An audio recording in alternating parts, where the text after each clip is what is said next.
Hello, class. Happy Wednesday to you. I hope you had a good Labor Day weekend and ready to get back to work. I want to continue to encourage you to spend more time on the discussion boards. They're getting they're very good. They're getting better every week. You have to get I'm sorry. You have to get your APA stuff together. In the next week, I'm going to be doing a lot more adding to the post as opposed to just doing a lot of feedback. We still have to get your feedback together, so that I don't have to do as much as that. So right now, I'm just doing a lot of reading and providing feedback and less contributing to it. I like you to contribute as much as possible. It doesn't mean you have to read and cite every week, but do your reading and cite two reposts, guys. Two reposts and one original post. Try to cut down on books. Try to cut down on, definitely cut back on quotations. All of that stuff. You want to cut that stuff back because I want you to read. I want you to cite. And I want you to put forth your thoughts with citations. So I'm going to keep challenging you every week in this area. This week we talk a little bit about the Sire Universe Next Door book. Take a second to kind of read through these different chapters. I love the deism, and I love for you guys to really think about deism, the warm and cold. Now, if you haven't read, you don't know what I'm talking about. The warm and cold deism. The warm looks a lot like Christian thought. Talk about some of those Christian thoughts and talk about the differences in one of these questions for this week. We talk about those things. But this is a wonderful book. Like I told you, it's not easy to get through. But once you start digging into it, it's a good book. And it gives you that orientation of the world of your client. Now, you certainly do not want to take this world of your client and use it in a way that trying to figure out your client, trying to evangelize to your client, or what have you. That's not what you want to do. You just want to understand people's perspective and their way they view the world, and then try to find the incongruence that they may have in their personal lives, as well as in their personal lives, their professional lives, and their family. There's always this incongruence that makes people unhappy.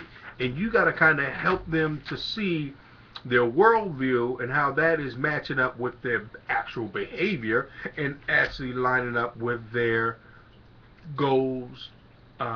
When that stuff doesn't match up, that's when you have an upset client.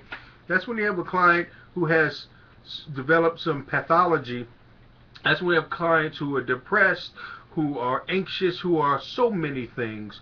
So this is critical that you understand where people are from in terms of their worldview, and not just from the God aspect, but for the cultural, personal aspect, so you can be a better helper.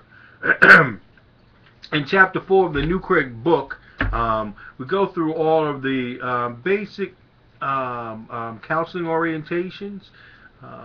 It's important for you to know, again, you're going to take a theories class, so don't get frustrated because there's not enough information here. You're going to have a theories class. This just gives you an overview of it. The psychoanalytic stuff is people pick apart Sigmund Freud, and you got to give him the respect that he deserves, that he is ground zero in terms of all of these formal counseling theories. Now, he is beat up upon about, he is so concerned about sex and so concerned about early development that he misses the boat, people would say, and that he is so interpretive that he is not helpful. But he is very helpful. It is kind of outdated, some of the things that they do, mainly because it just takes too long. And people don't want to talk about the roots of problems anymore. They want to be able to move forward. So you got to break off people like Adler and and Jung, Carl Jung, and it's Jung with a more of an H than a J, guys, with a Y, not a J. Carl Jung. So those are psychoanalytical folks, and then you have the existential humanistic approaches. Those approaches are much more of deep emphasizes the role of consciousness, and they talk a lot more about about awareness. What we want to talk about is just awareness and consciousness, and not unconsciousness. I said that incorrectly. Psychoanalytical stuff talks about unconscious. They're talking about the conscious and awareness, and trying to get people to analyze humanistically why they're here, and all of that information of why they're here, and why they matter, and how they make sense of this world. The biggest part in here is person-centered with with Carl Rogers. He is kind of the baseline, I think, of all counseling, because he talks about genuineness, and he talks about empathy and unconditional positive regard. Those issues supersede all counseling. He is that congruence and genuineness. That is the baseline of all counseling theories for the most part. Now, some people focus more on it and not, but I think he is the baseline of which you all need to build upon. As you think about these theories, you need to think about which one fits you.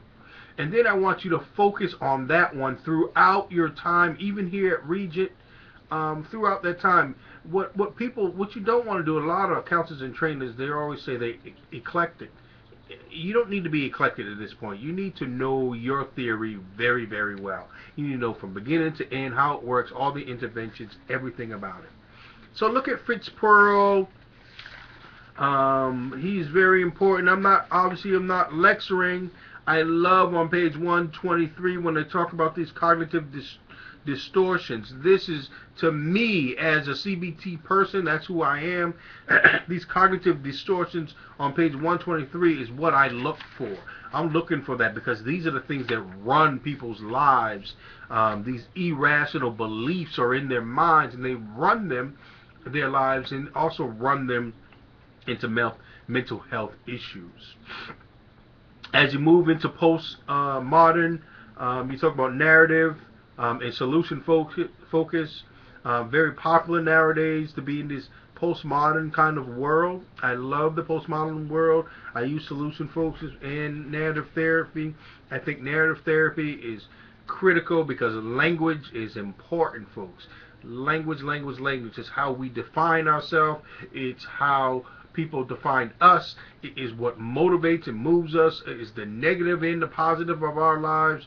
It is important. So people always talk about semantics. Semantics run our lives. If I say I'm stupid, then that runs that's the tape recorder in my mind that runs me. And I, as the counselor, have to address all these. I'm not good enough. I'm not smart enough. I'm stupid. I'm fat. I can't. I won't. All that stuff on page 123 it was. You really want to kind of be looking for when you're doing any kind of counseling, because those irrational beliefs are connected to our behaviors, our thoughts, and our mental health. Again, on page 132, I love talking about those bullets there, because I talk to my clients about how in the world we're going to know that we're being successful here. It's really important that your client knows what success looks like, and that your clients are not jaded about you're going to do this and you're going to do that, and you're going to be, at the end of this session, you're going to be cured of all your ills. You need to harness that. You need to tell them, no, this is going to be success for us. It's going to be, you're going to grow in these areas. It's not going to be, you're never going to use cocaine again in the rest of your life. I would love for that to happen. But we're going to be talking about identifying your cravings and your triggers. We're going to be talking about changing your environments. And then I'm hoping we're going to get some sobriety in that time period.